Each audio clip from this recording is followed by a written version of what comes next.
I'm going to teach you 3 genius techniques that proficient English speakers use to sound more fluent. And I'm going to use the help of the Pussycat Dolls.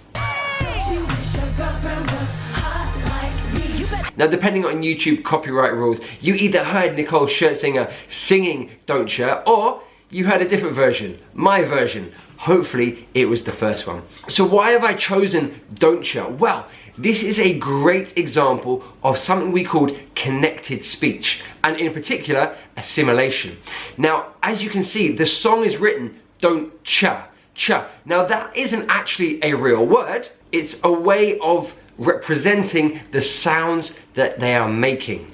The real word should be don't you, right? Don't you wish your girlfriend was hot like me, right? But when we say it, it sounds more like don't ya. Why is that? Well, let me explain.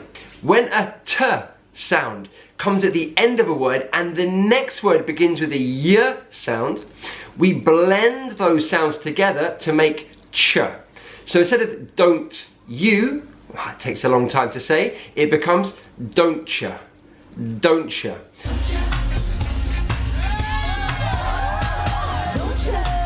Don't ya. Yeah, no more singing, Tom, no more singing. Now, why do we do this? Well, it just makes it easier for us to say. It allows us to sound more fluent. Instead of saying don't you, it's don't ya. If a very posh British person were to sing it, it would sound like, don't you wish your girlfriend was hot like me? Don't you wish your girlfriend was a freak like me? Don't you, don't you, right? That doesn't quite sound as good, right? So we use this bit of assimilation to help us. So it's not just in songs, and it's not just don't you. It's any word that ends in t and the next word begins with y. So for example, can't you, can't ya? Won't you, won't ya? Now, an alternative way to pronounce don't you would also be don't ya, don't ya. So instead of making that assimilation of ch, we might just say don't ya, and the u has a kind of a weak form. It's a schwa sound. We'll talk about that later. So don't ya, or won't ya, or can't ya. These are all alternatives to assimilation and kind of sounds that a lot of people would use as well. So if I was saying, don't you wish your girlfriend was hot like me? I'd probably say don't you wish, rather than don't you wish. But both are absolutely fine. They're both quite clever ways of sounding more fluent. Now, another example of this is when a d sound becomes before a y in 2 separate words. So for example, would you becomes would ya. So the d and the y are blended and it becomes j. So would you like to come to the cinema? Would you like to come to the cinema? So would you. Another example, should you, could you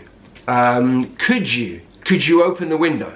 Could you open the window? So you can hear that j sound, could you. So why are we doing it? Well, it makes life easier for us. Now, our second genius technique that proficient English speakers use to sound more fluent are weak forms. Now, what we need is the schwa sound, the sound.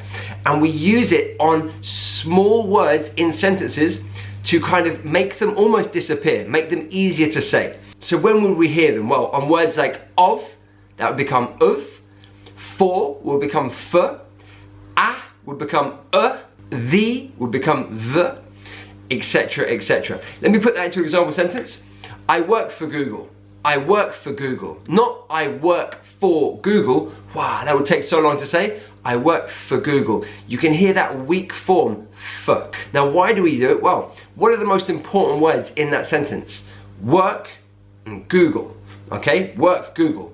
Less important, for. It's not really that important. It helps us make the sentence grammatically correct, but in terms of meaning, it's not that important. So, I work for Google. It gets a weak form. Now, we use the schwa sound in so many different ways in British English. In fact, there are 12 sounds that I identify in my British English pronunciation course. Now, this course is open for enrollment. It starts on Monday, the 4th of April. Sign up ends at 11:59 p.m. on Sunday, the 28th of March. Now, this course takes you through everything you need to know about British English pronunciation. It's going to help you communicate with more confidence and clarity. There are 50 plus videos in 6 modules. The introductory module shows you all the variety of British English accents. Then in module 1, we look at the anatomy of sounds. So how to move your mouth to make all the sounds in British English. We look at vowels, so monophthongs and diphthongs, and then consonants as well. Then in the second module, we look at the 11 key sounds of received pronunciation. In the third module, we look at connected speech and how proficient English speakers blend sounds and words together to sound more fluent. In the fourth module, we look at stress and intonation, how important they are to provide meaning and emotion in our English. And then in module 5, we look at the differences between British English pronunciation and American English pronunciation.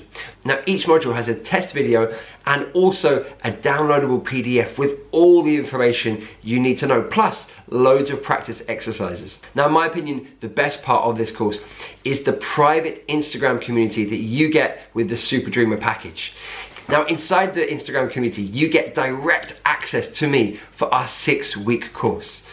That means you can send me voice recordings and videos practicing your pronunciation, and I'll give you direct personal feedback. I'll analyze your pronunciation and help you to change anything that needs to be changed. There are also daily posts on there giving you tips and tricks to improve your pronunciation, and every week there is a live Q&A with me where you can submit any questions you have and we can chat live on Instagram together. It really is a fantastic community to be a part of. And as I said, this is part of the Super Dreamer package. Now, if you are ready to take your English pronunciation to the next level, to be able to communicate as you've always wanted to, then this is the course for you.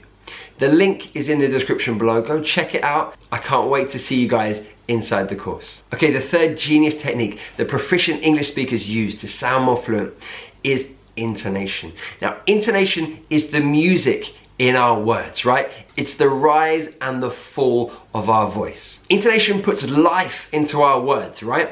Now, there are lots of different examples of when we use rise intonation, when we use falling intonation, and in the course, I show you so many examples. Here are just 2 that I want to talk to you right now. First of all, to challenge someone. So if someone says something and you don't believe them to be true, we often use a kind of rise intonation to challenge them. So for example, if someone says, I think there are more doors in the world than wheels, well, you might go, are you sure? Are you sure? Like, are you sure we're going up? Because I'm challenging what you're saying and I'm not certain that you know that that's true. So I'm going up, are you sure? Now, of course, intonation is a very personal thing, so it could be said differently. Are you sure? So we're going up and then down. Are you sure? So there's an example of rise, fall.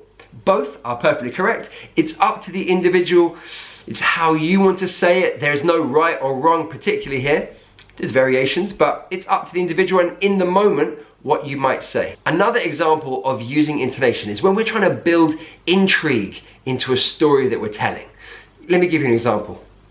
Well, you'll never guess what just happened. Now there on the word well, I've built intrigue by going down, a fall. Well, you'll never guess what just happened. Instantly, the listener is intrigued by what I'm about to say because of that intonation. Well. You're like, oh, that intonation tells me that something interesting is about to be said. You'll never guess what just happened. Can you hear that fall at the end there? You'll never guess what just happened. Going down at the end. So again, trying to build intrigue or interest in my story. So there are 3 great techniques to improve your pronunciation.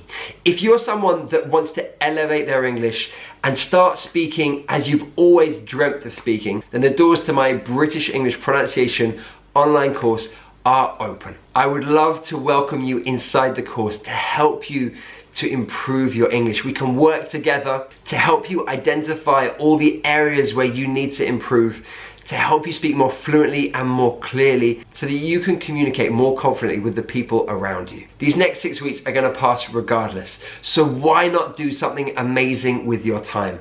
Hit that link below and I'll see you inside the course.